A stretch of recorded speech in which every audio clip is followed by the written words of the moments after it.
IAS की तैयारी कर रहे मेरे dear friends, sisters, brothers and my dear family, एक बिहारी सब पे भारी परिवार में यूपीएससी सिविल सर्विस एग्जामिनेशन के honest and successful exam based preparation के लिए जो हमने मैराथन क्लास शुरू की है, उनके यूपीएससी गाइडेंस पार्ट में मैं आपका वेलकम करता हूं।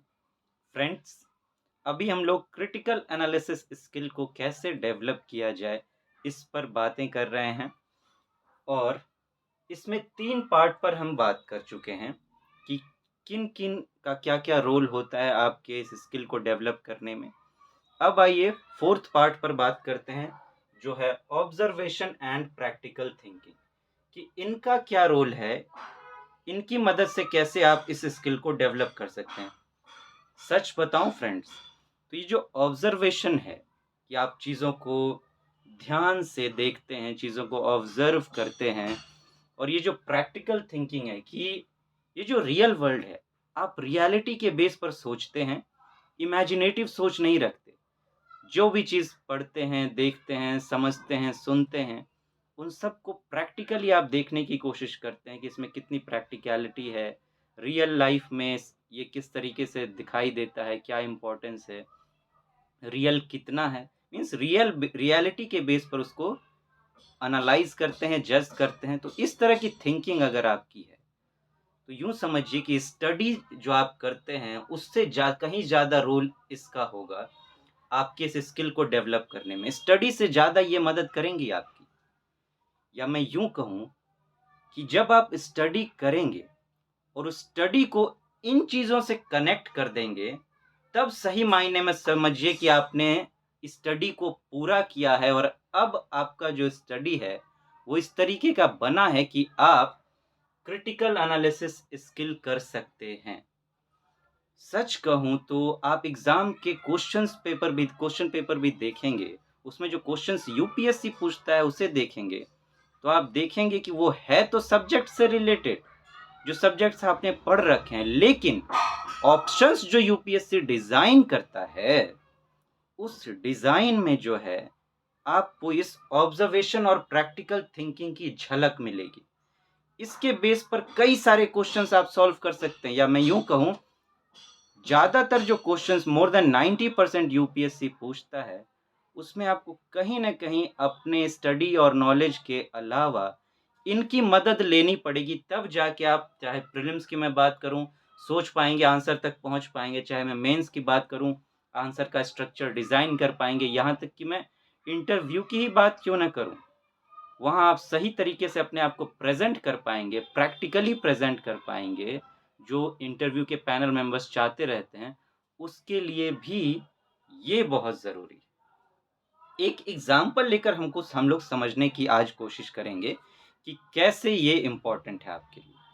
2023 का जो प्रीलिम्स हुआ था, उसमें एक क्वेश्चन आया था कि एक ऐसा जानवर है, उसका एक बिहेवियर है कि वो क्या करता है, स्टिक की मदद से, वो जो लकड़ी की स्टिक होती है, उसकी मदद से पेड़ों में से कीड़ों को निकालता है। तो कौन ऐसा जानवर है जो ये करता है? उसमें 3-4 जो है एग्ज़ाम्पल्स दिए, 3-4 ऑप्शन दिए हुए थे।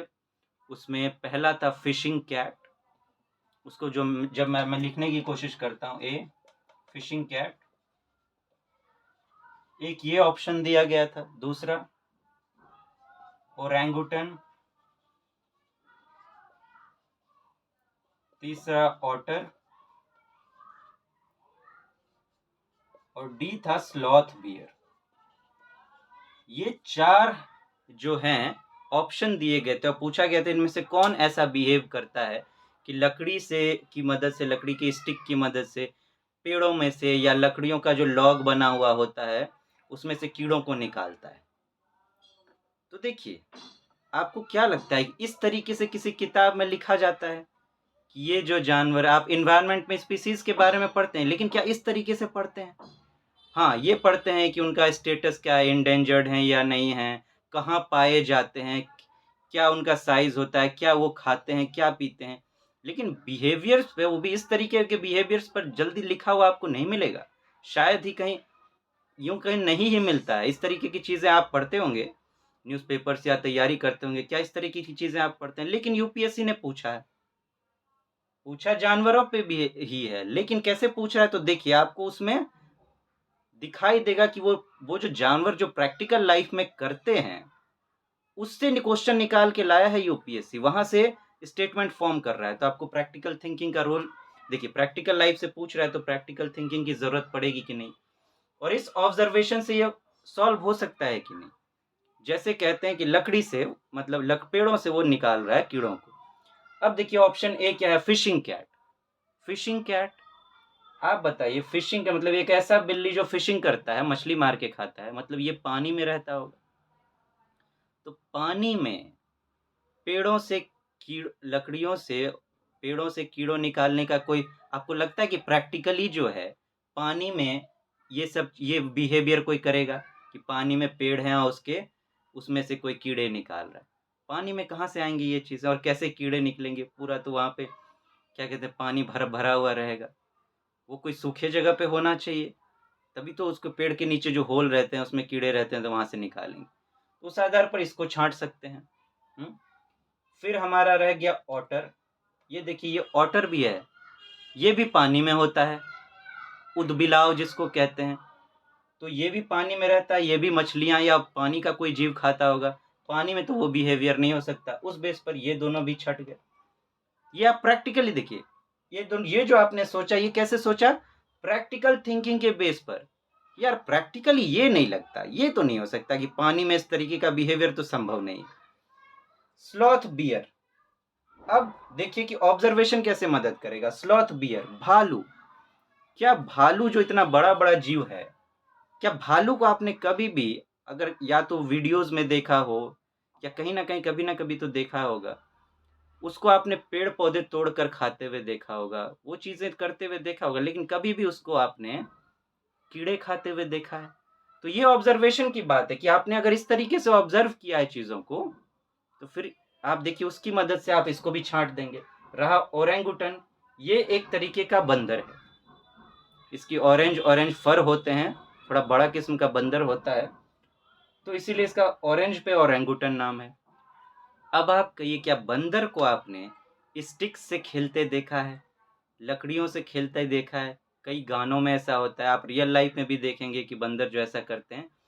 और बंदर आप देखेंगे कि एक बड़ा बंदर है, छोटे या दूसरे बंदर का लिक बिचता रहता है। उसके शरीर से जो कीड़े-कीड़े छोटे-छोटे होते हैं, बिच के उसको खाता रहता है। और अगर वो चूँ-चाँ करता है, उसको 2-4 थप्पड़ भी लगाता है कि हिल मत, हमको खाने दे, मतलब बिछने दो अच्छे से। तो और बंदरों में स्टिक्स को लेकर भी बिहेवियर होता है, वो तो पेड़ों में ही रहते हैं। तो आप देखिए ये ऑब्जर्वेशन की बात हो गई, जहाँ इन दोनों को आपने प्रैक्टिकल थिंकिंग से छाँट दिया। इसको ऑब्जर्वेशन से छाँट दिया और ऑब्जर्वेशन से ही आप इसको पकड़ लिए कि हाँ, ये जो ओरेंगुटन है, ये हो सकता है, ये बंदर है, ऐसा बिहेवियर तो बंदर ही करता है। तो देखा आपने कि कैसे इसका रोल है क्रिटिकल एनालिसिस स्किल को डेवलप करने में, कि आप क्रिटिकली सोच पा रहे हैं और आंसर तक पहुंच पा रहे हैं, और यही तो चाहिए, वही स्किल चाहिए जो आपको आंसर तक पहुंचा दे। तो फ्रेंड्स आज यहीं रुक रहे हैं, फिर अब बात करेंगे कि ये जो है ऑब्जर्वेशन किस तरीके से आपको करना चाहिए, और ये जो प्रैक्टिकल थिंकिंग है ये आप किस तरीके से सीख पाएंगे, कैसे कर पाएंगे, क्योंकि इसका बहुत और बहुत ज़्यादा बड़ा रोल है। इसको मल्टीपल टाइम्स आप बहुत कर लीजिए, बहुत इम्पोर्टेंट है ये। इसको सीखना बहुत ही ज़्यादा इम्पोर्टेंट है। यूँ समझिए कि अपने स्टडी को अगर आपको इफ़ेक्टिव बनाना है, तो इसको अपने स्टडी के साथ जोड़ना ही पड़ेगा, या मैं यूँ कहूँ, अपने स्टडी को इस लायक बनाना है कि आप एग्ज़ाम में क्वेश्चंस को सॉल्व कर सकें, तो इसको उससे कनेक्ट करना ही पड़ेगा। फिर मिलते हैं friends, thank you so much, have a nice day. नमस्ते जी।